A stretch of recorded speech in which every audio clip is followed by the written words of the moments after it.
आणि या ठिकाणी राहुल गांधीच्या निषेधाचा ठराव या ठिकाणी आपण सुमोटो आणावा, अन्यथा आम्ही सभागृहाचं कामकाज चालू देणार नाही।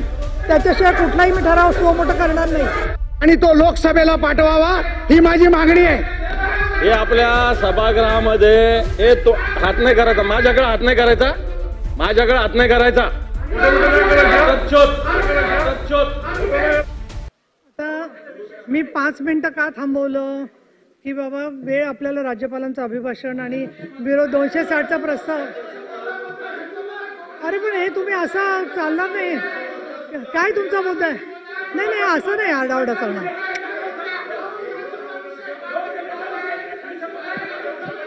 काय दरेकर, काय दरेकरांचं काय? मी नंतर या ठिकाणी या विषयाला सहजतेने घेऊ नये।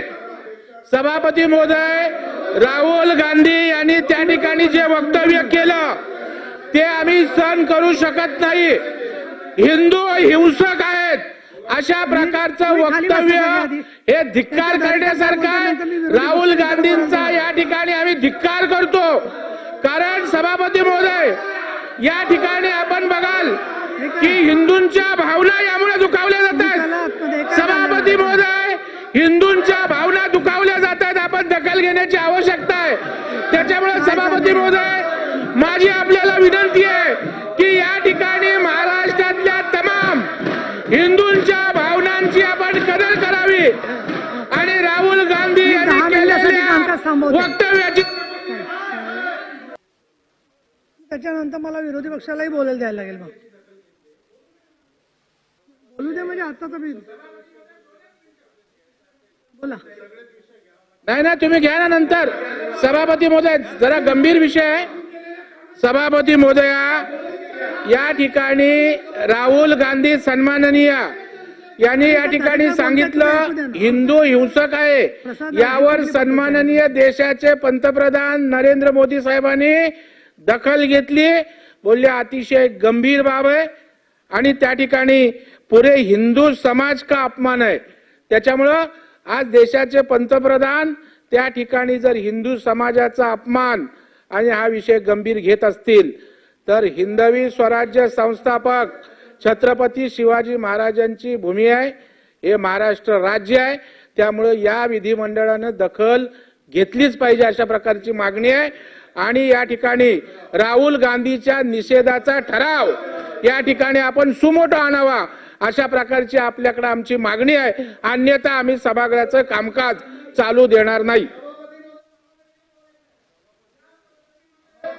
आणि तो लोकसभेला पाठवावा ही माझी मागणी आहे। आणि चल आणि त्याच्या पलीकडे जाऊन सांगतो, धिक्कार असो, नाहीतर त्यांना इटलीला पाठवून द्या, त्यांना इटलीला पाठवून द्या। नाहीतर विरोधी पक्षनेते बोला।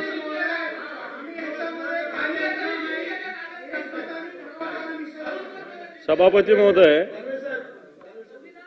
नाही विरोधी पक्षनेत्यांनी बोलू द्या, ते बोलतील मग बोला, तुम्ही बोला।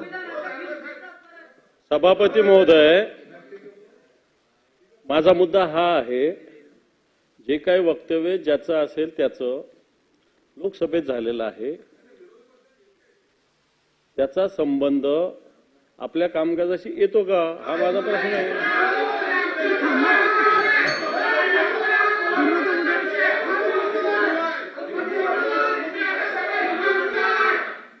मला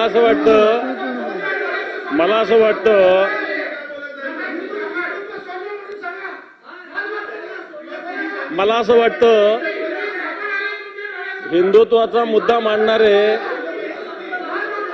हे आपल्या सभागृहामध्ये हे तो हात नाही करायचा, माझ्याकडे हात नाही करायचा, माझ्याकडे हात नाही करायचा, तिकडे करायचा, तिकडे करायचा, तिकडे करायचा, तिकडे करायचा,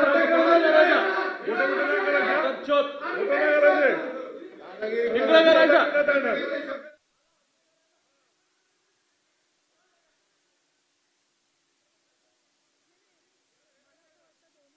भावना तीव्र आहे आणि प्रसाद लाड मी हात करणारच वगैरे तुम्ही बोलताय, हे सुद्धा योग्य नाही आहे.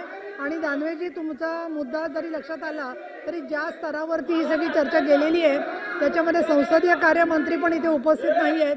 त्यामुळे एकमताने ठराव करायला अशा पद्धतीचा कुठलाही माझ्याकडे त्या सभागृहाबद्दलची काही भूमिका नाही आहे. मी आजचं कामकाज स्थगित करते आहे आणि याच्यावर तुम्हाला परत उद्या बोलायचं असेल तर गटनेत्यांच्या आणि संसदीय कार्यमंत्र्यांच्या उपस्थितीमध्ये, माननीय मुख्यमंत्री आणि उपमुख्यमंत्र्यांच्या उपस्थितीमध्ये याच्यावरती चर्चा व्हावी लागेल. त्याच्याशिवाय कुठलाही मी ठराव स्वमोठं करणार नाही.